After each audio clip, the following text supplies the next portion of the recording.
Okay, so you're an introvert, but want to be a bit more out there? Let's dive in.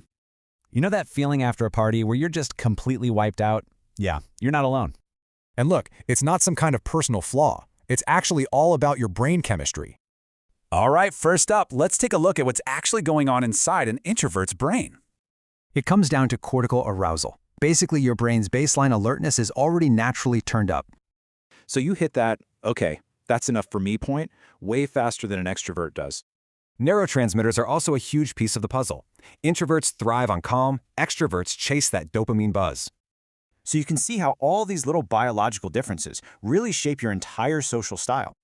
But here's the kicker. None of this is set in stone. This is not your destiny. Which brings us to our next point. Your personality is way more flexible than you might think. Get this. Studies show you can actually see big shifts in your personality in just 16 weeks. Professor Brian Little explains this as acting out of character for stuff that really matters to you. He calls these your idiogenic projects. You know, those core goals that are worth the effort. Okay, so how do you actually do this? Let's get practical and build your social toolkit. One great technique is graded exposure. You basically ease yourself into things, step by step.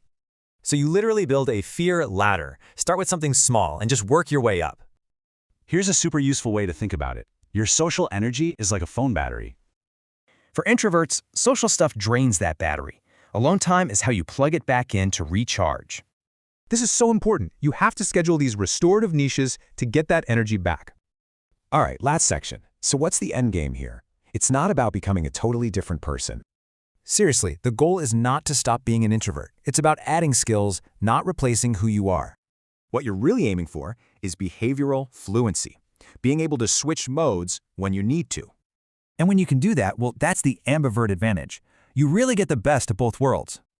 So I'll leave you with this question to think about. What's that one thing that's truly worth it for you?